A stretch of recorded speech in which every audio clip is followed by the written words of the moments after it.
این جلسه درباره کگل می‌خوایم صحبت کنیم که وقتی باید پروژهتون رو انجام بدید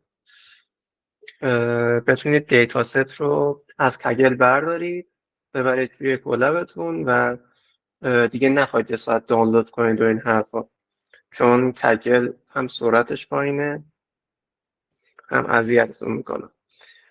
هم به صورت جنرال راجع به خود کگل حرف بزنیم که مزایاش رو بگیم، چه اثری روی آینده کاریتون داره، چه اثری روی کسب درآمدتون داره، چه اثری روی کسب علمتون داره و چیزایی از این قبیل. خب کگل این که سایتشه. خب و وقتی میخواید عضو بشید اگر بخواید از امکاناتش استفاده بکنید، حالا شما میاد اینجا تو این قسمت اول، خب اینا نیست، یه جا هست میگه ریجستر کن، ریجستر میکنید، حالا با اکانت گوگلتون ریجستر میشه، این حرفا اونایی چی. اگر بخواید از امکاناتش استفاده کنید، امکانات که چی باشه؟ برای مثال بخواید مسابقه شرکت بکنید، کامپتیشن شرکت بکنید، خب یه امکاناته که باید دیتا ست رو از اون کامپتیشن بردارید. خب یا بخواید دیتا ست هاش رو استفاده بکنید، دانلود بکنید فلان، دیتا ست بردارید. بعد بخواید نظر بدید، کامنت بذارید و این حرفا، چون مهمه دیگه، دنیا کامنت شما رو میبینه، به نسبت اون رو شما قضاوت داره. اینا رو اگه این اجازه ها رو بخواید داشته باشید باید اول وریفای بشید. برای وریفای میاید توی قسمت اکانتتون. وقتی اومدید تو قسمت اکانتتون شما باید شماره تماستون وریفای کنید. اینجا یه سری ها میگن بیاید ایمیل بزنید به کگل بگید شماره من اینه، وریفای کنید. حرفا نیاز نیست. یه راهش این هست، ولی راه چیزی طولانیه. شماره‌تون رو شما به صورت این مدلی وارد کنید، مثلا 98 مثلا 0900 و فلان فلان فلان. خب حالا محمد جان شما فکر کنم وریفای کردی، خانم شکری شما وریفای کردی دیگه؟ آره فکر میکنم انجام، چون خیلی وقت پیش من جوین زدم، من دقیقی یادم نیست. الان این تیکه رو واسه شما وریفایده، یعنی حالا لپتاپ چراتون هستی. باید اینو باز کنم الان ببینم بهتون. آره اگر بخواید اینو وریفایدش کنید، شماره تماستون رو برای استفاده از امکانات کگل باید شماره‌تون رو اینطوری وارد کنید، نه اینطوری مثلا مثبت 98 900 و مثلا 18 فلان فلان، مثبت 98 0 900 و همینطوری شد. یه همچین حالتی باید شما رو وارد کنید که بتونید از امکانات استفاده بکنید. اینجا باشه بریم کم تو سایت گشت بزنیم. از قسمت هوم شروع کنیم، کم امکاناتش رو بررسی بکنیم. اینجا یه قضیه‌ای که هست، شما همطوری گفتم اولا تو این قسمت اولش نشون میده در چه سطحی هستی. این کگل خودش یه پوزیشن شغلیه، میگم مثلا فلانی کگله. خب یعنی طرف دیگه کگل به سطحی رسیده که میتونه تو پروژه بزرگ شرکت بکنه. کگلر کیه؟ کسی که اکسپرت این کاره. مثلا قضیه‌ای که هست، من اکانت خودم بیارم ببینید پروفایلتون که میارید اینجا مرتبه ایه، چون کگل قبل از هر چیزی جامعه دیتا ساینتیست دنیاست. خب اینجا شما لولتون رو اینجا میاره. حالا مثلا من لولم چیه؟ کامپتیشن کانتریبیوتور، یعنی من میتونم نظر بدم، مثلا حتی نظر دادن رسیدم ولی اکسپرت نیستم. خب اکسپرت نیستم. حالا این اکسپرتایز شدنش چجوریه؟ تو 4 تا لوله. این که شما نوتبوکاتون رو بارگذاری بکنید و بقیه بیان روش نظر بدن، لایک بدن. حالا اینجا به جای لایک میگن آپوت. آپلود بدم بهتون و این حرفا. مثلا من اینجا اینا الان تو صدره، خب مثلا 14 تا رأی گرفته فلان. مثلا دیتا ست اگر بذارید خودش یک اکتیویتی تو این جامعه، توی مسابقات شرکت بکنید، یک اکتیویتی مثلا یک کامپتیشن شرکت کردن. شما برای اینکه به سطح کامپتیشن کانتریبیوتور برسید باید توی یه دونه کامپتیشن شرکت بکنید، یه سری هم نوتبوک گذاشته باشید. حالا کامپتیشن که شرکت میکنید تو این تایتانیک باشه خیلی چیز خوبیه. خب یه تست تایتانیک دیگه فکر می‌کنم ماشین لرنینگ کار کردن افراد دیگه هم که حالا دارن آفلاین میبینن. یه تست تایتانیک یک پروژه ماشین لرنینگی روش انجام میدید با الگوریتم SVM چیزی انجام میدید، حالا سابمیت میکنید. الان یک کامپتیشنه، یک مسابقه است، اینجا میاید اولا باید چیز بشید، شرکت بکنید داخلش، بعدش میاید سابمیت پردیکشنتون رو میذارید و بعد یه چیزی بهتون میده، یک نمره بهتون میده و میگه اوکی تو این کامپتیشن شما شرکت کردید، لولتون میشه کامپتیشن کانتریبیوتور که یعنی شما از اینجا به بعد نظر که میدید ثبت میشه، آپلود که میدید ثبت میشه. این الان 14 بود که اینجا نوشته برای این نوتبوک من، این 14 نفر کامپتیشن کانتریبیوتورن، ولی شاید این در حقیقت مثلا 20 تا باشه، اما 6 نفرشون چی هن؟ 6 نفرشون هنوز نویسن، یعنی سطح کفن. خب اجازه اظهار نظر و آپلود دادن نداره. این از این. بحث هایی که میکنید خودش یه رنگ داره. بحث هایی که میکنید یعنی چی؟ مثلا شما اینو باز میکنید، یکی از این نوتبوک‌ها رو باز میکنید، بعد میرین کامنت ها رو نگاه میکنید. مثلا این نوتبوک رو باز کردید، میخواید کامنت بذارید، یک ایرادی دیدید، مثلا گفتی که آقا مثلا توی این پروژه بهتره از ویژوالایزیشن نمیدونم ویالونی استفاده کنی، خیلی خوبه.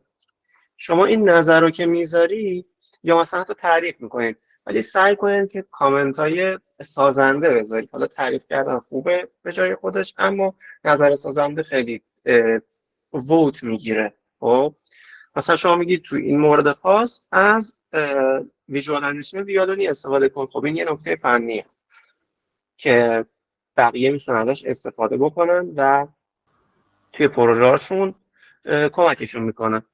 خب این کامنت رو میذارید، آپلود میگیره و اینجا رتبه شما از نظر دیسکاشن میاد بالا. همونطور که میبینید اینجا این 4 تا هر کدوم یک رتبه داره، یعنی ممکنه این اکسپرت باشه اما این مثلا نوویس باشه، یا این اکسپرت باشه این نوویس باشه. الان همشون در یک لولن. خب همشون در یک لولن. بعد یه چیزیه که هست اینجا، شما زمانی که تو حالت کامپتیشن کانتریبیوتور قرار بگیرید، این مثل چیه؟ مثل همین گیت هاب هستش، کاری شده است. فعالیتتون مشخصه کی چه فعالیتی کردید. مثلا میگه توی 10 می 2023 کامنت گذاشتید، یا نمیدونم توی 7 آگوست 2 تا کامنت داشتید، یا 31 جولای نوتبوکتون رو قرار دادید. این حرفا. و اینکه مثل گیت هاب فالوور و فالوینگ و اینا داره، میتونید افرادی که دوست دارید رو، افرادی که خیلی فعالن رو فالو بکنید و از علمشون استفاده بکنید. حالا هر کسی که مثلا تصور کنید بریم سراغ این فرد، خب یا مثلا ایشون که الان سطح اکسپرت، بریم با هم نگاه بکنیم اکانتشون رو. ببینید همونطور که گفتم این 4 تا با هم دیگه متفاوته. خب 4 تا رتبه متفاوت بهتون میده. مثلا ایشون توی حوزه نوتبوک گذاشتن گرند مستر شدن. خب خیلی خوبه دیگه. گرند مستر این دیگه خیلی فوق العاده. البته این مستر، این گرند مستره. خب دیتا ستایی گذاشتن گرند مستر شدن. خب این خیلی باحاله دیگه. یا مثلا نام کنید اینجا فعالیتشون مشخصه. خب من اگر برای مثال CEO شرکت گوگل باشم، میام اینو نگاه میکنم میگم ایشون چقدر فعالن، چقدر انسان خفنی هم تو حوزه دیتا ساینس. خب یکی از معیارهایی که من بخوام این فرد رو انتخاب بکنم همینه دیگه. این از این نکته. ببخشید میون حرفتون یه سوال الان باش. مثلا من خودم مثلا بالای 10 تا 15 تا نوتبوک دارم، مثلا آپلود نکردم. خب اینا رو باید چجوری، یعنی پشت سر هم آپلود کنم یا وایسم مثلا نظر بگیرم، نمیدونم حالا کامنت و اینا بگیرم بعدم بیام مثلا با فاصله این کارو بکنم، یا همه رو پشت هم این کار انجام بدم؟ فرقی نداره. ببینید قضیه میدونید چیه؟ اول اینکه اون نوتبوک هایی که دارید باید با رو دیتا ست خاصی این کار رو انجام بدید. خوبه. خب شما مثلا یک دیتا ست داشتید روی لپتاپتون، اومدید اونو ایمپورت کردید استفاده کردید. خب باید بیاید رو دیتا ست خاص این کار رو انجام بدید، از دیتا ستایی که توی خود کگل وجود داره. مثلا نگاه کنید ایشون، بریم جلوشون نگاه بکنیم نوتبوک هاشون رو. برای مثال این پرسونال لون ADA. خب اینو بریم چک بکنیم. توی یک کگل شما میتونید نوتبوک هم بنویسید. خب خیلی محیط بدی هم نیست. آره میتونید اینجا برید نوتبوک بسازید، اصلا نرید سراغ کلاب. خب این کار هم میتونید انجام بدید. ولی حالا یه زمانی هست شما دیتا ستون میخواید به صورت روی لوکال خودتون یا روی گوگل درایو خودتون داشته باشید. اون بحثش جداست، باید دانلودش کنید. حالا در ادامه میگم چجوری. اما اگر نه الزامی نیست اون دیتا ست داشته باشید، صرفا میخواید یه کار فنی انجام بدید و ارتقا بدید سر خودتون رو توی کگل، میاید از دیتا ست های خود کگل استفاده میکنید. اوکی مثلا نگاه کنید ایشون، بریم اینپوتاشو نگاه کنیم از چی استفاده کرده. ببینید روی هر نوتبوکی که بزنید این جا رو که ببینید یه قسمت نوتبوکه اینپوت، آوتپوت، لاگز، کامنتس. اینپوت دیتا ستیه که استفاده کرده، آوتپوت ریزالتیه که گرفته. حالا ممکنه یه چیزی پیش بینی کرده باشه توی فایل CSV نوشته باشه یا هر چیزی. لاگز اون خروجی ذخیره های این نوتبوک هستش. مثلا میگه این زمان اومده این کارو کرده، ران گرفته فلان نیست. خب بعد کامنت ها که اسمش باشه کامنت هست. مثلا این نوتبوک 75 کامنت گرفته. اوکی. الان اینپوت رو که نگاه کنید میگه که از چی استفاده کرده؟ از بانک پرسونال لون، از دیتا ست خود کگل استفاده کرده. من الان روی این دیتا ست کلیک بکنم، ببینید صفحه‌اش رو که بخوام باز کنم این دیتا ست رو، برام اطلاعاتش رو میاره. حالا من میتونم بیام روی این EDA انجام بدم، روی این دیتا نوتبوک بنویسم. حالا EDA یه کار خاصه که مثلا آنالیز روی دیتا یه حرکت محسوب میشه، یا میخوام یک مدل ماشین لرنینگی بسازم. روی این نیو نوتبوک که بزنم برام نوتبوک باز میکنه، میتونم از کامپیوتر مجازی کگل استفاده کنم برای انتشار نوتبوک خودم. حالا اگه یه سری دیتا هامون حالا از بیرون باشه اشکالی داره دیتا ستمون؟ از بیرون باشه میتونید دیتا ست خودتون وارد کنید. خب برای این کارم که لینک بدیم بهش، درسته، از کگل. اینجا کاری که انجام میدید اگر خودتون دیتا ست بارگذاری کنید فکر کنم بهتر باشه. روی این مثبتی که بزنید نیو دیتا ست رو بزنید، دیتا ستتون رو میتونید آپلود بکنید. خب دیتا ستتون رو آپلود میکنید و راجبش توضیح نمیشه. این حرفا هم باعث میشه، حالا من اینو خارجشم. ببینید اینجا همونطور که میبینید میتونید دیتا اضافه بکنید و اکسلراتور، جی پی یو، اینا همه رو رایگان. البته این جی پی یو ها رو 30 ساعت است، تایمش 30 ساعت است. بعد خدمت شما عرض شود اینا رو داره، تگ میتونید بذارید و کارهای از این قبیل مثل کلاب تقریبا. این از این قضیه. اینو من لیو کنم. اینو میخواستم بگم دیتا ست میتونید اد بکنید، اضافه بکنید، هم باعث میشه که این مرتبه دیتا ستتون بره بالا، هم میتونید روش نوتبوک بسازید، یعنی پایه تیر دونشون رو زدید. خوبه دیگه، این خیلی خوبه. بله خیلی. اینم از این قضیه. حالا بریم سراغ دیتا ست های موجود. کگل منبع یکی از منابع خفن دیتا سته. توی هر موضوعی که اکثر موضوعی حوزه دیتا رو، دیتا ساینس رو داره. دیتا ساینس که میگم زیر مجموعش NLP میاد، LLM میاد، دیتا خود دیتا آنالیسیس میاد، ایمیج پروسسینگ میاد و ویدیو پروسسینگ و چیزای از این قبیل. مثلا اینجا تو فیلترش میتونید سایز دیتاتون رو مشخص کنید، چه فرمتی داشته باشه دیتا رو مشخص کنید، لایسنسش رو مشخص کنید و چیزای از این قبیل. مثلا ما میخوایم حوزه مثلا NLP باشه. خب الان میخوایم دیتا ست انتخاب کنیم برای پروژه‌مون. اینو من NLP رو میزنم، اپلای میکنم. ببینید چقدر دیتا ست آورد برای من. الان مثلا ثرد یکی از جدیدترین دیتا ست ها که دیگه الان میشناسیمش. ببینیم چی میگه، چه مدل دیتا ستیه این. 17 تا کد. بعد کد دیتا ستی هم که میارید سعی کنید آنالیزش کنید. تو صفحه اولش آنالیز دیتا ست اومده. خب میتونید اون رو آنالیز بکنید.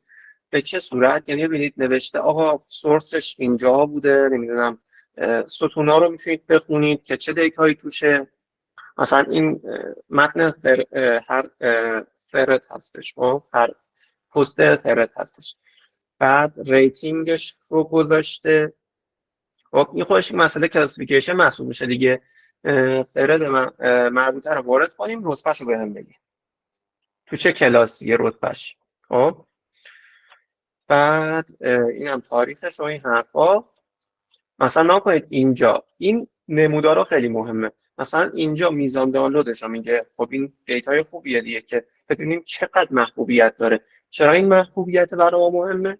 چون که اگر یه دیتا ستی محبوب باشه، خب اولا این که افرادی که اینو منتشر کردن میان اون نوتبوک ها رو میخونن. افرادی که اینو منتشر کردن محبوب بوده، افراد شاخصی بودن، دیتا ست خوبی بوده. میان مثلا تو همین اسنایی که دارن بررسی میکنن نوتبوک ها رو، و نوتبوک شما برخورد میکنن، میبینن مثلا آقای فلانی یا خانم فلانی همچین چیزی نوشته راجع به این دیتا ست.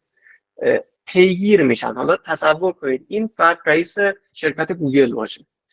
خب میاد میگره دنبال شما، ایشون کیه که این نوتبوک خفن رو نوشته. خب سریعتر پیدا میشید. پس سعی کنید دیتاستایی که استفاده میکنید دیتاستای مطرح باشن.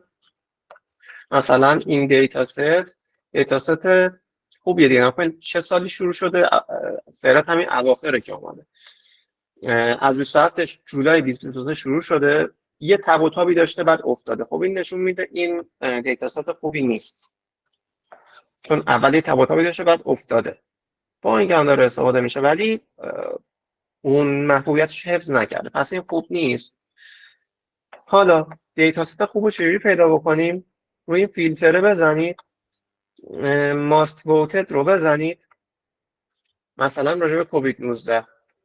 خب این مثلا گلد گرفته این دیتاست رو، یه نفر یا یک شرکت اومده منتشر کرده، چون اکانت های تگل صرفا حقیقی نیستن، بعضی وقتا حقوقی هستن، یعنی مال یک شرکتی هستن.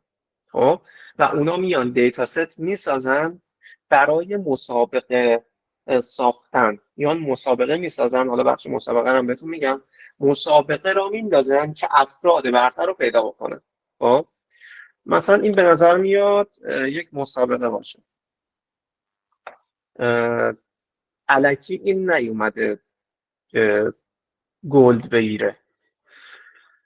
حالا مثلا فیک انریل نیوز دیتا ست، مثلا این خیلی جذاب به نظر میاد، راجب دور همی خودمون هم هست. نکنید 541 کد روش تریک شده، خیلی نشون دهنده جذابیتشه دیگه.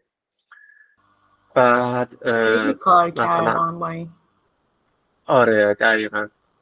بعد برای مثال نکنید 92782 تا دو بار دانلود شده، بعد 638235 بار دیدنش. بعد نها کنید یه بالانس نه ثابت ولی خوبی داره، انگار یه بار تب و تابش بالا رفته دوباره افتاده. ببینید این خوبه دیگه. از سال 20 سپتامبر 2022 که شروع شده تا الان یک ساختار خوبی داشته، اون تب و تابه براش بوده. بعد شما میتونید دیگه اینجا بیاید، مثلا نیومدید اینجا کدی منتشر کنید، صرفا اومدید یاد بگیرید، و این کد که بزنید توی نوتبوک های خوب ببینید مارک داون نویسی رو یاد بگیرید. اینجا هم باز بیایم ماسفالتت میزنیم ببینیم کدهای خوب چیا هستن. برای مثال اینجا کدهای گلد رو نها کنیم، خیلی چیزا میتونیم یاد بگیریم. مثلا این آقا نوشته using club embedding. club embedding یه مدل از اون امبدر هایی هستن. حالا مهندس عمرانی گفتن راجبش. میایم چیکار میکنیم؟ متن رو، یه تکست رو، خب یه تکست رو برای اینکه بخوایم به زبان کامپیوتر برش گردونیم باید عدد بشه، یه ماتریس میشه. حالا با یه روشی میام تبدیل کنیم به ماتریس این تکست رو. خب این ماتریسه، حالا تکست نگیم بگیم کلمه، خب ورد. این کلمه رو تبدیل میکنیم به این ماتریس که این ماتریسه حالت معنایی نداره. یعنی چی حالت معنایی نداره؟ مثلا سگ و گربه، خب دو تا کلمه هستن توی خانواده حیوانات قرار میگیرن، سگ و گربه. تصور کنید ما با یک ماتریس 2x2 داریم این رو مشخص میکنیم. سگ مثلا با این روش که ما تبدیل کردیم این متن رو به عدد شده اینجوری. تصور کنید 100 100 100. خب بعد مثلا این هم تصور کنید 10 به توان 6 مثلا. بعد این گربه شده چی؟ مثلا شده 0 0 1 0. خب اینا فاصله شون از هم زیاده، انگار که از نظر عددی ما اینا رو از هم دور می‌بینیم، در حالی که این دوتا نزدیک هم دیگه توی خانواده قرار میگیرن. ما این ماتریس رو امبدش میکنیم که از لحاظ عددی معنا رو هم منتقل بکنه. یعنی من اینو اگه امبدش بکنم، تصور کنید این میشه 1 0 0 1. اینم امبدش بکنم، تصور کنید میشه 0 نمیدونم 1 دهم، بعد 2 دهم مثلا و 1. خب این دوتا الان تو ذهن من به خاطر اینکه از لحاظ عددی نزدیک به همه، ما این دوتا رو هم خانواده میتونیم تصور کنیم از لحاظ ذهن عددیمون. حالا این گلاب هم یه مدل امبدره که میاد این معنا رو برامون تضمین میکنه.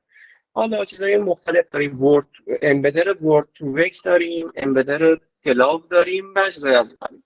به هر حال بریم نوتبوکشون رو نگاه بکنیم. همونطور که با هم خواهیم دید نوتبوکشون رو، نوتبوک این فرق رو آقای مدخور بکنم هندی یا پاکستانیه.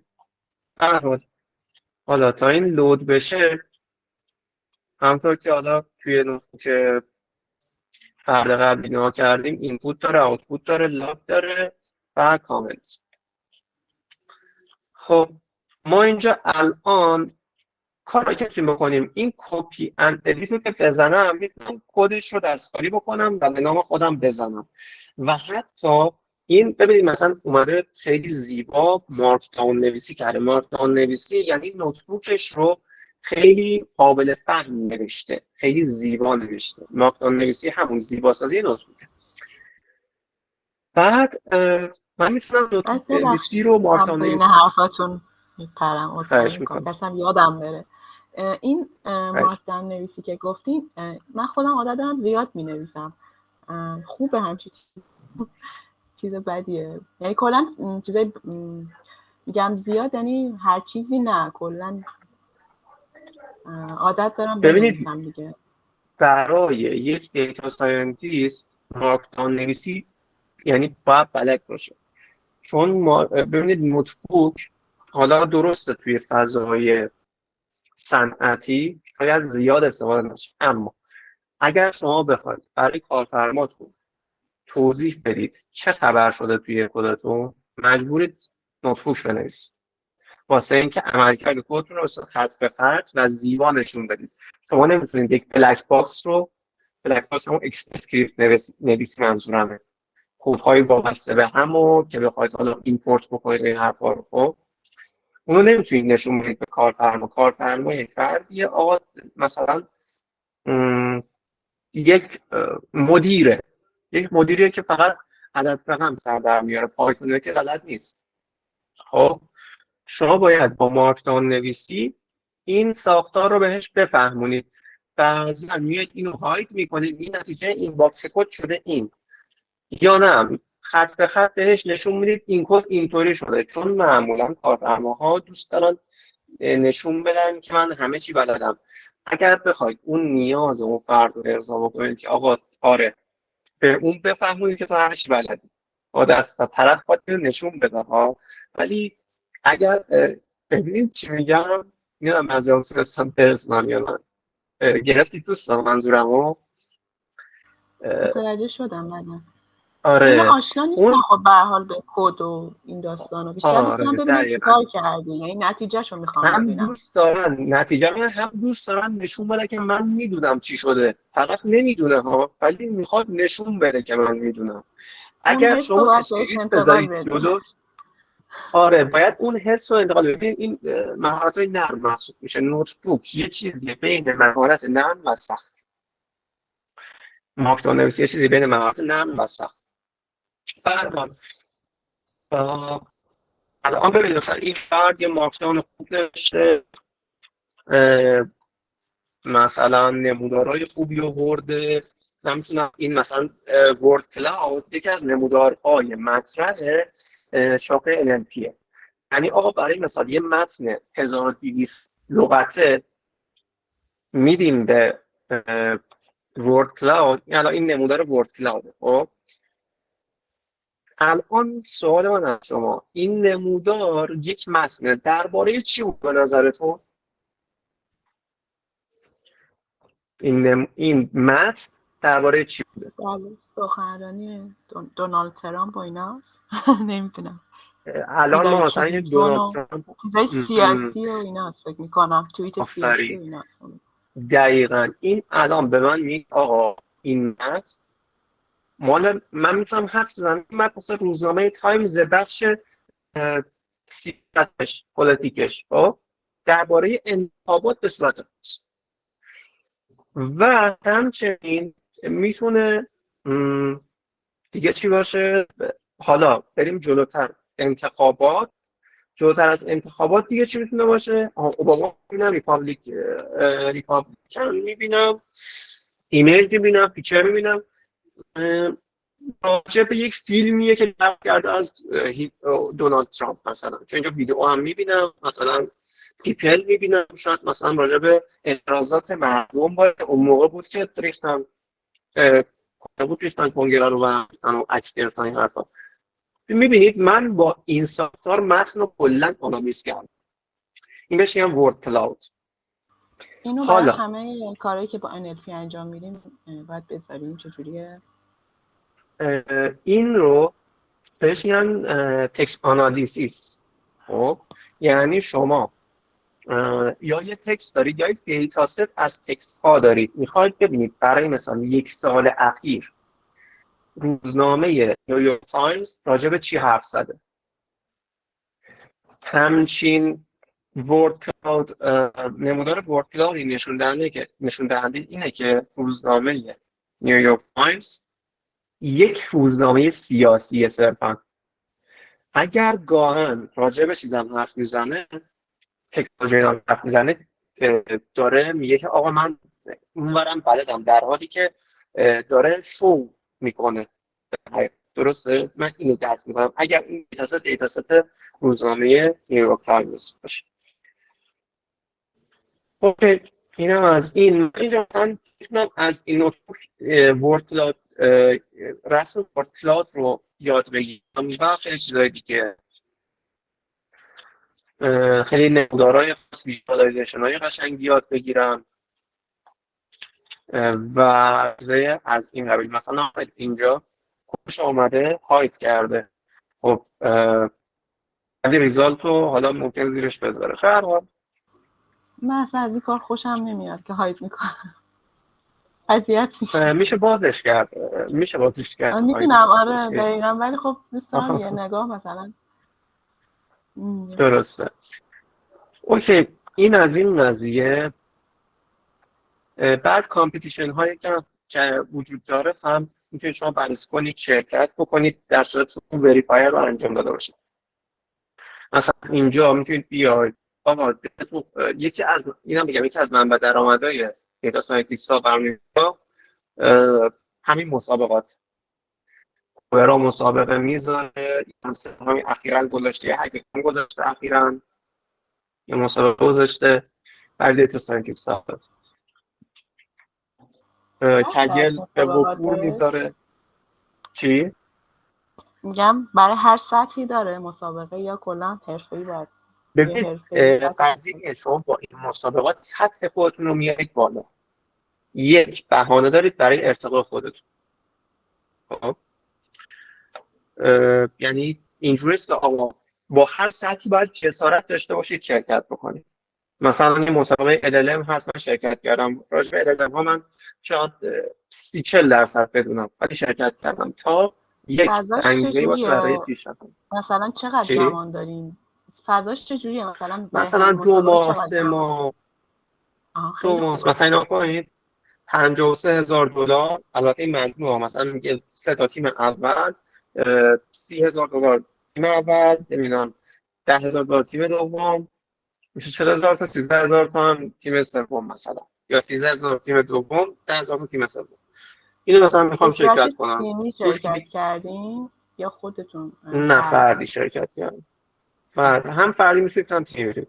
مثلا اینجا که جوین کامپیتیشن میزنید، اول بررسی میکنید ببینید چیه، جذابه یا نه. اگه بود شرکت میکنید، جوین میزنید، شرکت میکنید و از دیتاست استفاده میکنید و کار انجام میدید. بعد مثلا یک مسابقه هست راجع به چیز وایس دیتکشن، این حرفا رو فکر میکنم اسپیچ تو تکست داره و چیزی از این قبیل. تگاش هم چک کنید که راجع به چیزایی باشه که علاقه دارید. بعد مثلا این پرایزش رو نگاه کنید ببینید به کدوم تیم چقدر میدن. مثلا گفته نفر اول $12,000، نفر دوم $10,000 تا نفر پنجم $8,000. $8,000 خوش خیلی خوبه دیگه واسه یه نفر. $8,000 واقعا خوبه دیگه. الان دلار $10,000 دیگه. آره، حالا اول هم بشه دیگه چه بهتر. بعد خدمت شما هست و دیتا ست ها رو هم که بهتون گفتم سرچش چجوریه. مدل های متعددی رو شما میتونید ببینید. برای مثال میتونید ببینید که توی چه حوزه‌ای چه الگوریتم جدیدی اومده که ازش استفاده بکنید. حالا این لود بشه. قسمت کدم که نه به خاطر اون نیست، این اینترنت شاید قطع و وصل شده باشه. کلا سرعتش کم پایینه من. کگر اینم بگم بگیر نگیره، یه زمانی فیلتر میشه واسه خودش، یه زمانی مثلا اوپن میشه، معلوم نیست. من یه روز با فیلتر شکم میرم، یه روز هم بدونه. آره خودش مثل هوای استانبول. یه روز هواش بهاریه، یه روز هواش بارونی هم کم که قاطی قاطیه.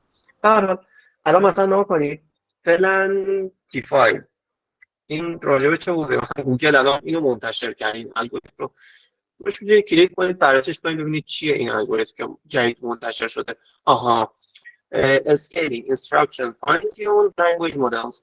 این تو حوزه LLM و برای فاین تیون LLM طراحی شده این الگوریتم. شما میتونید ازش استفاده کنید. فریم ورکش پایتورچ، تکست جنریتور، خود میدونیم LLM تکست جنریتور هم دیگه. و شما میتونید مثلا روش استفادهش هم گذاشته استفاده میکنید و فاین تیون میکنید هر LLM که داشته باشید رو. حالا انگار اینجا T5 توکنایزره، البته T5 انگار نه، هر LLM نیست، فقط T5. به هر حال هم تو زمینه LLM که الان جدیدترین شاخه روزه، تو زمینه ایمیج مثلا ایمیج سگمنتیشن، سگمنت anything، هم چیزی که توی ورکشاپ قفسه آورده بودیم به اون چالش، البته سم segment anything مدل و اینو روش کلیک کنید بهتون نشونه چجوری استفاده بکنید. همین جان T5 چی بود؟ T5 یکی از این الگوریتم‌های مثل برت و ایناه، یکم پیشرفته تره. آره T5 الگوریتم همین تکست جنریتوره. فعلش بگید تا فرحزاد میره، مختصر و مفید، یعنی فعل بذاری میگه فرحزاد، یه همچین چیزی. بعد ببینید اینجا الان مثلا الگوریتم سم بهتون میگه آقا انواعش بهتون میگه، مثلا VIT این انواعشه، بهتون لایسنسش رو میگه. این لایسنس ها هم یعنی این که شاید دید توی گیت هاب دیده باشید اینجا هم هست. کلا این لایسنس ها یعنی این که آقا این الگوریتم من هست، شما میتونید استفاده بکنید، اما تا یه جایی میتونید استفاده بکنید. یکی از لایسنس ها میگه مثلا اوکی میتونی تجاری سازی انجام بدی با الگوریتم من، میتونی جنس یک الگوریتم یک چیز بسازی، محصول بسازی، بفروشی، من با این مشکلی ندارم. یه لایسنس دیگه میگه نه، تو نمیتونی این کار رو انجام بدی، نمیتونی محصول تولید کنی. اگر محصول تولید کردی من تو رو به خاطر اینکه از پتنت من از چیزی متعلق من بوده استفاده کردی و روی سود کردن ازش شکایت میتونم بکنم، چون من ذکر کردم که لایسنسم چیه. مثلا آپاچی تو فکر میکنم چیز باشه برای تجاری سازی، اوکی فکر میکنم، مطمئن نیستم، اینو باید بخونید چیزش. نباید از کجا بخونیم؟ کجا جایی؟ لایسنس ها رو آره اینو روش کلیک بکنید تو اینترنت هم هستن. مثلا نام اینجا آپاچی لایسنس ورژن 2 مثلا نوشته محدودیت، نام اینجا قواعدشه، چه محدودیتی داره، چیکار میتونید بکنید. میبینید که قرارداد در حقیقت لایسنس، اصلا لایسنس باش من لحاظ معنایی قرارداد اینجا نوشته، قراردادی باید رعایت بکنید نوشته. شما روی کد خودتون هم میتونید تو گیت هاب لایسنس بذارید. یه وقتی یک ریپو میسازید میتونید اونجا ست بکنید لایسنس رو. مثلا لایسنس MIT داریم، لایسنس فلان داریم، آپاچی فلان مثلا آپاچی 2 داریم دیگه، یه سری اسمای عجب عجبه. به هر حال بعد شما داخل کگل میتونید کورس بگذرونید و مدرک بگیرید. روی کدم که برید تمام نوتبوک ها رو میاره، بر اساس چیز شما میتونید سرچ بکنید دیگه. حالا من یکم سریعتر برم جلو که برسیم به اون بحث استخراج چیز. دیسکاشن هم تمام دیسکاشن ها رو بر حسب مدال، مثل همین دیتا ست که بر حسب مدالش میگه گلد بود، برنز بود، فلان میساد، اون این دوتا هم همینا. مدل ها هم به همین شکل. توی قسمت لرن شما میتونید برید کلی دوره بگذرونید، خیلی چیزا داره. مثلا توی زمینه LLM ها ببینیم داره LLM فکر می‌کنم داشته باشه، چون چیزش بود کامپیتیشنش رو جدیدن گذاشته. من شاید البته این چیزی که من سرچ کردم ببینم قسمت جنرال من سرچ کردم فکر کنم یک قسمت سرچ جنرال داره، خب، و یک قسمت سرچ مخصوص اون بخش. الان من این رو بزنم دوباره ببینم اینجا میتونم کورس سرچ کنم یا نه. انگار نداره، سرچ کورس نداره. به هر حال تو این زمینه ها هست SQL، کامپیوتر ویژن، مثلا دیتا کلینینگ، ماشین لرنینگ، ماشین لرنینگ اکسپلینبیلیتی. مثل این اکسپلینبیلیتی بودن یعنی شنیدید دیگه الگوریتم های دیپ لرنینگ و مثلا شبکه‌های عصبی بهش میگن بلک باکس، چون تغییرات وزنش بر مبنای احتمالاته. این رو دکترا نمیپسندن، بر مبنای احتمال بودن چیزی رو نمیپسندن. واسه همین اومدم توی حوزه دیپ لرنینگ و کلا AI یک مفهوم جدیدی آوردن تحت عنوان اکسپلینبل بودن مدل. یعنی ما میتونیم بفهمیم توش چه خبره. شاید دیده باشید تو مقالات که میان این فیچر مپ های وسط الگوریتم رو نشون میدن. مثلا یه تصویریه، اینجاش قرمز بقیهش آبیه. نمیدونم دیده باشید یا نه. تصویر رو گذاشتن، یه تیکش قرمز بقیهش آبیه، یعنی اینجا توجه کرده به این تیکه. خب این زیاد درباره بحثمون گفتم که یه بک‌گراندی داشته باشید. به هر حال مثلا دوره‌های این مدلی داره، شما میتونید بگذرونید. مثلا اینکه نگاه بکنیم، مثلا همین ماشین لرنینگ رو نگاه کنیم.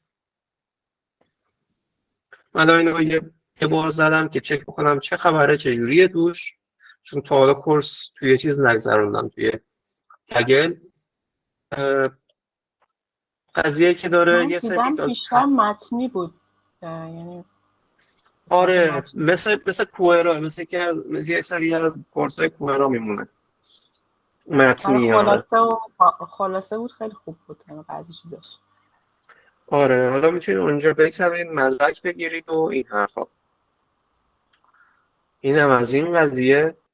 حالا این لود بشه یکم اذیت میکنه. خب اینو تمرینش رو انجام میدید، همطوری میگذرونید و وقتی تمام کردید مدرکش رو بهتون میده. اینم از این دیگه. درودش رو بیاریم بیرون. این کگلیکس منتورشیپ هم یه امکانی گذاشته برای افرادی که میخوان به عنوان یک منتور تو گگل فعالیت کنن. شرکت میکنید. این برای کشورهایی که مثلا محدودیت دارن برای تبدیل فقرا، شما منتورینگش رو برام نمیگیرید، مثلا آفریقا، هند فلان میسن و یک رزوم است براتون که آقا مثلا من منتورینگ انجام دادم داخل کلیم. بعد بهتون با یه سری افراد تعامل میکنید داخل این منتورینگ. خارج از اون افراد دادا فقیر و فلان، یه سری افراد دیگه مثلا حرفه‌ای هم با اونها تعامل میکنید. دیگه خدمت رو شود یه سری کورس ها بهتون رایگان میدم که برید ببینید و ارتقا بدید بدونم. بعد درباره منتورینگ و دیتا ساینس. به هر حال میتونید اینجا اپلای کنید و شروع کنید به کار کردن. اینم از این قضیه.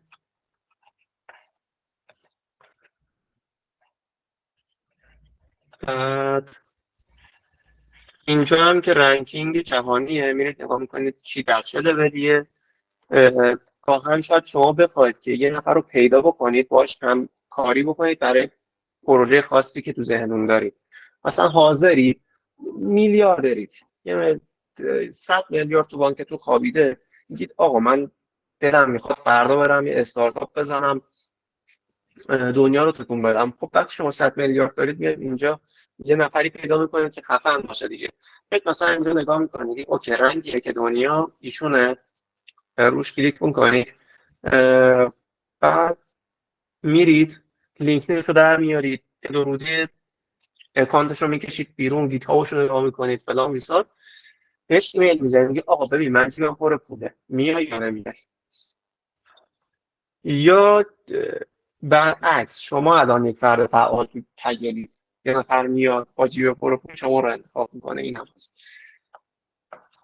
اوکی مثلا این فرد رو یه شانسنامه‌اش رو ببینید فلان بیسار، میگید اوکی دمش گرم، بعد کانتکت یوزر رو میزنید، آها طرف مفت نیست، میگه اینجا سابجکت رو بزن کارتو بگو من جواب میدم، بعد این سند ایمیل میزنید و براش میره. بعد موقع طرف یا قبول میکنه باتون کار کنه یا نه. بعد میگه چی 5 تا ایمیل بیشتر نمیتونید در ماه بدید. اینم هست. اینم از این قضیه دیگه. چیز دیگه‌ای به ذهنم نمیرسه. سوالی دارید؟ نه همه چی نه عالی بود ممنون واقعا. واضح. ممنون. خواهش منم. خب بریم سراغ این که دیتا ست رو چجوری بکشیم بیرون. از کجا؟ از کگل به گوگل درایو. چون گاهن شما یه دیتا ست 100 گیگی میخواید، این دیتا ست 100 گیگی با سرعت اینترنت ایران باید دانلود بکنید، یه هفته طول میکشه، طبیعی هم هست. اما چون کلا یه کامپیوتر مجازیه توی آمریکا یا کانادا هر جا که هست، دقیقاً تو آمریکا باشه دیگه که سیلیکون ولی، سرورهای گوگل چون اونجا خوابیده، اینترنتی که فعال میشه مال اینترنت اونجاست. یعنی اون کامپیوتر میخواد وصل شه با سرور اونجا داره وصل میشه به کگل، برای همین سریعتر دانلود میکنه. خب به همین خاطر ما اگر کگل رو وصل کنیم به کدم بهتر میتونیم توی استفاده از دیتا عمل کنیم. مثلا شما دانشجویید یه دیتا ست خاص میخواید، مثلا همین 100 گیگی، خب با سرعت ایران شما یه هفته وقت باید طلب کنید. این کارو بکنید بهتره. چی کار بکنیم برای این هدف؟ شما باید برید توی اکانت خودتون قدم اول. البته این برای تسک چیزتون هم هست، تسک NLP که حالا توی این دوره همی دارید هست. شما باید یه دیتا ست از کگل پیدا بکنید، از اونجا بعد از اینکه انتخاب کردید استاد تایید کرد، حالا خواستید برای منم بفرستید نگاش میکنم. بعد از اینکه استاد تایید کرد لینک این کگل رو میذارید، توضیح میذارید زیرش توی بخش توی تاپیک تبادل علم. مرحله بعد اون دیتا ست رو دانلود بکنید. میتونید از همینجا دانلود بکنید که این منطقیش ممکن طول بکشه دیگه. البته بستگی به دیتا ست هم داره، اما اینطوری روش سرراستریه که میخوام بهتون بگم. به هر حال میرید توی قسمت اکانتتون، قسمت اکانت رو که باز کردید، وقتی که این وریفای رو انجام دادید این بخش API براتون باز میشه. روی این قسمت Create New Token رو که بزنید، البته این برای من این دو گزینه اومده. تو حالت اولی Create API هست، چون من قبلا هم استفاده کردم این برام دو گزینه شده، چون هم میتونم اکانت API قبلی رو حذف کنم یکی جدید بسازم، همین که اکسپایرش کنم اون قبلیت. API چیه؟ زبان مشترک بین سایتی که من دارم، مثلا سایت منه، میخوام این سایت بره از سایت کگل استفاده کنه. برای مثال کگل میگه که اگه بخوای از من استفاده بکنی، از اطلاعات من استفاده کنی، باید من بهت اجازه بدم، کلید بدم که بفهمم تو بودی این کار کردی، اکانت تو بود، که اگر بعداً کار غیر قانونی با دیتای من کردی، از من شکایت کردن، بگم اوکی این فرد بوده که این کار کرده، API رو دارم، میتونم راحت بدم دست پلیس. به هر حال اگر بخواید از API استفاده کنید، گفتم اینجا create API میزنید. API که بهتون میده API یک فایل تکسته. خب اون گزینه رو که بزنید یک فایل تکست دانلود میشه به صورت خودکار روی سیستم لوکالتون، لپتاپ شخصیتون ذخیره میشه. شما اون فایل رو که دریافت کردید چه کار باید بکنید؟ بعدش توی گوگل درایوتون توی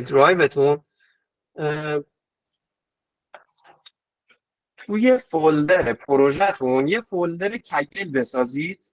به این صورت که من ساختم یه فولدر کگل بسازید، بازش بکنید. توی این فولدر کگل اون فایل API رو که یک فایل جیسون هست آپلود بکنید. این فایل جیسون هست آپلود بکنید. توجه کنید چیزی که خیلی مهمه چیه؟ این که حتما باید اسمش کگل باشه، kaggle.json. بعضی وقتا شما 2-3 بار دانلود میکنید اون کگل رو. خب مثلا یه بار دانلود کردید افتاد نمیدید کجایی، یه بار دیگه میرید دانلود میکنید به صورت کگل، مثلا کگل پرانتز باز یک تا جیسون ذخیره میشه. وقتی شما اینو آپلود میکنید روی درایوتون، این نباید به این صورت باشه، این یکی نباید باشه، فقط و فقط باید kaggle.json باشه. در غیر این صورت ارور میگیرید. اوکی، نمیتونید دانلود بکنید اون فایلتون دیتا ستتون. به هر حال این کار که انجام بدید، پس تا الان چی شد؟ میایید اون اولا وریفای میکنید اکانتتون رو که وریفای کردید یک API میسازید که به صورت خودکار دانلود میشه و فایلش هم باید اسمش kaggle.json باشه، نه kaggle1.json kaggle2.json، یا نباید باشه، فقط kaggle.json. مرحله بعدی فولدر پروژه‌تون رو داخل گوگل درایو داخلش یک فولدر کگل میسازید، یک فولدر به نام کگل، بازش میکنید. تو اون فولدر این kaggle.json رو آپلود میکنید. تا اینجا اوکیه؟ بله. خیلی هم عالی. در مرحله بعدی من این نسخه رو درتون قرار میدم. میاد چیکار میکنید؟ این نوتبوک رو سل به سل اجرا میکنید. بریم راجبش صحبت میکنیم.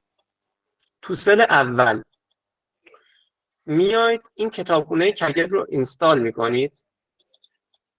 این درصد کپچر باعث میشه که توی اوتپوت هر سل چیزی نمایش داده نشه. مثلا وقتی میخواید چیزی اینستال بکنید نیاز نیست ما ببینیم چیا نصب میشه و فلان. این درصد کپچر رو میذاریم و چیز میشه، اسمش چیه دیگه، اوتپوت نمایش داده نمیشه.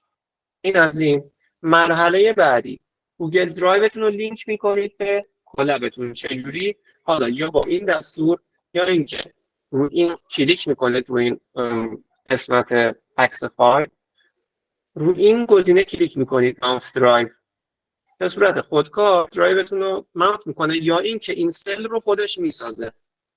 خب این سل رو خودش براتون میسازه.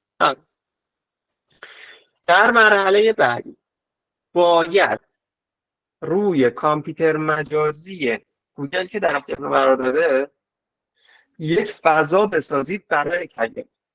چجوری این کار رو میکنید؟ با این دو تا خط کد می نویسید import OS. کتابخونه OS کتابخونه هست برای مدیریت سیستم عامل. OS دیگه، OS یعنی خودش سیستم عامل. بعدش os.environ رو میزنید و می نویسید kaggle config dir. kaggle config یعنی دایرکتوری. این رو دستکاری نکنید، این تیکه رو دستکاری نکنید. در مرحله بعد اون فولدر کگلی که ساخته بودید رو اون فولدر الان مثلا درایو من اینجا ماونت شده. بعد ببینید کجا بود اون ورکشاپ. خب ببینید سکند، این فایل کگل بود که توش چیز قرار دادید، توش کگل دات جیسون رو API رو آپلود کردید. اون فولدر رو میاد چیکار میکنید؟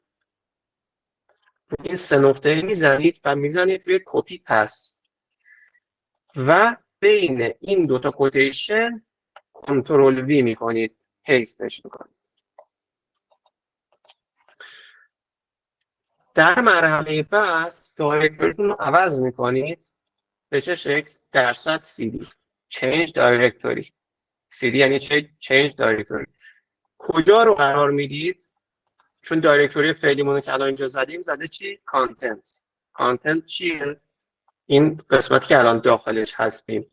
خب این تیکه که باز کردیم قسمت کانتنت. ما میخوایم بریم روی فولدر کگل، دایرکتوریمون رو عوض کنیم روی فولدر کگل. همون چیزی که پیست کردیم اینجا، همون رو دوباره اینجا میایم پیست میکنیم و دایرکتوریمون تغییر میکنه به کگل. این از این. در مرحله بعد میایم چیکار میکنیم؟ اون دیتا ست رو دانلود میکنیم. به چه شکل؟ میریم داخل قسمت دیتا ست. مثلا دیتا ست من انتخاب بکنم، تصور بکنید بریم تو دیتا ست، یه دیتا ست انتخاب بکنیم.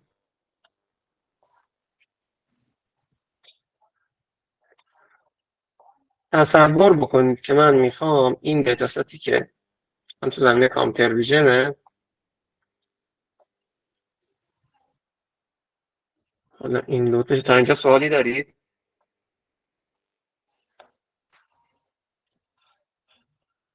نه ممنون. نه اوکیه.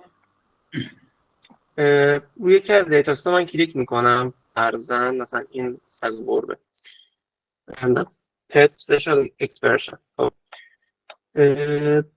اینجا یه 3 نقطه اینجا هست، روی این کلیک میکنید، کپی API کامند، این گزینه رو میزنید، کپی API کامند. من اینو وقتی که پیستش بکنم یه همچین چیزی میاد. اولش باید علامت تعجب بذارم که توی کلپ بتونم بخونمش. اینو که بذارم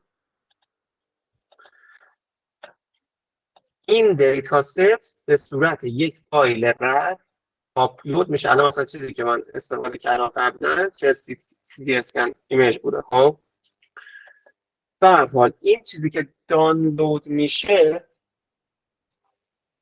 یک فایل زیپ از اون دیتا ست. کجا میره؟ توی قسمتی که اگر نگاه کنید chest CD اسکن ایمیج دات زیپ. الان باید چیکار کنم؟ باید آنزیپش کنم. کجا آنزیپ بشه دوستان؟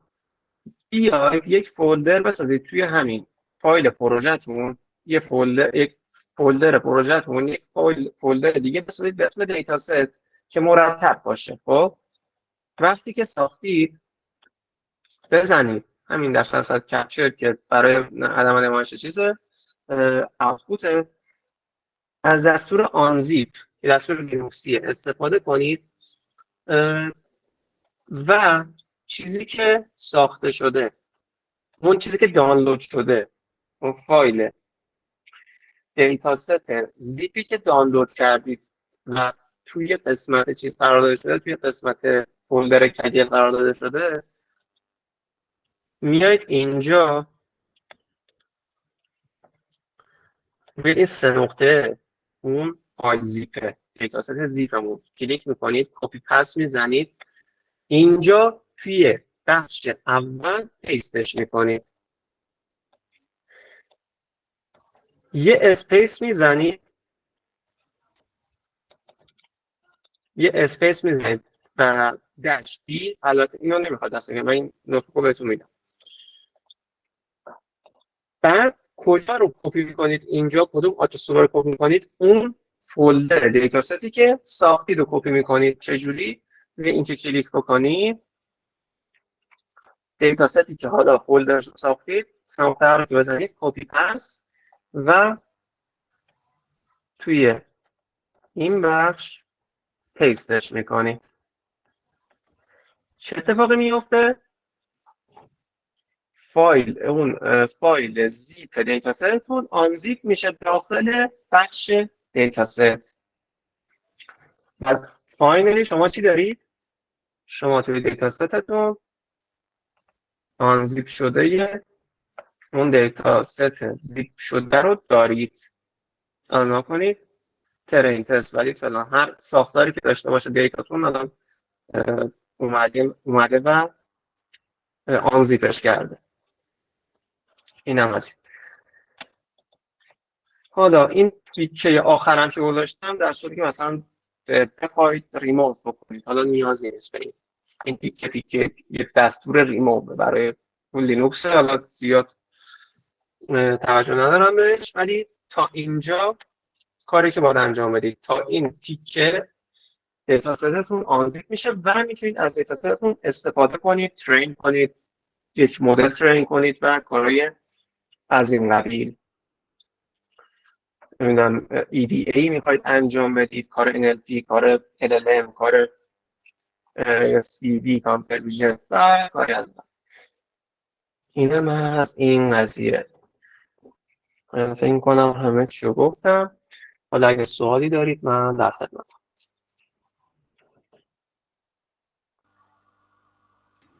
همینجا ممنون از توضیحات کاملت. من 2 تا خواهش نکته رو می‌کنم. میخوام اضافه کنم به بحث‌های شما. یکی این که این بفرمایید. کپچره یه ایرادی که داره وقتی خروجی رو نشون نمیده ما ارورا رو نمیبینیم، وارنینگا رو نمیبینیم. یکی از ایراداتشه، ولی دستور کاربردیه. یه جایی که میدونی مشکلی نداره خروجی طولانی هم این آوتپوت ها تولید میکنن، صفحه‌مون رو شلوغ میکنن. این خیلی دستور خوبیه. دیگه به نسبت کاربرد باید استفاده کنید. آره درست. یادم رفته بود، باز یادآوری کردی، اینو من باز استفاده میکنم. یکی دیگه هم من اتیکه کد که خودم استفاده میکنم اینجا ارسال کردم تو مسیجا. اینو میخوای بذار توی چیز تو گروه بذار که بقیه هم داشته باشه. اگه نوتبوکشو داری تو نوتبوک یه نوتبوک تو آپلود. نه فکر کنم همینجا یه سل درست کنی بذاری، یا اون مسیر رو بره یا این مسیر رو. نوتبوک شما هم تکمیل بشه جاهای دیگه باز ارائه میدید. پس اجازه بفرمایید من کپی بکنم. خب اینو بزنیم مثلا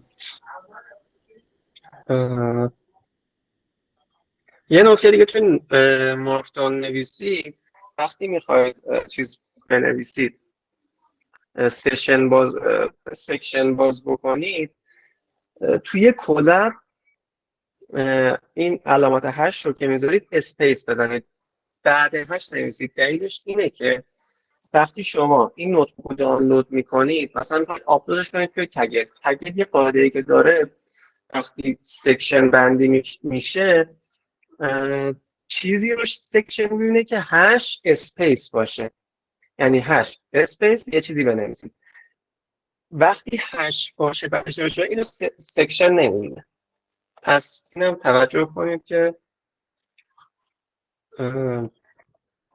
چیز ازش استفاده.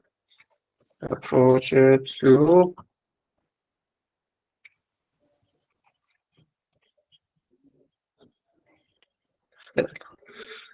البته اینو بزنیم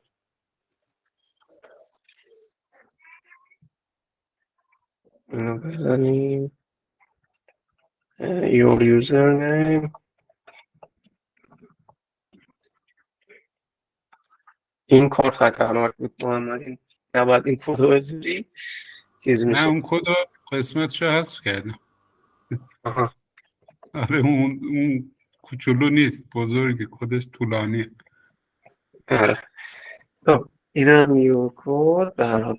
همینجا اون یور کد و یور کی کنی کی اونجا مفهوم کی استفاده میشه. آره دست در. اینم از این قضیه. خیلی اینم از این. من یه بار سیوش بکنم. اوکی، سوالی نیست. ممنون، خیلی عالی بود. خواهش ممنون از میکنم. اگر یه ذره میلنگیدم خیلی امشب واسم خوب نیست. خواهش میکنم. اوکی، من جلسه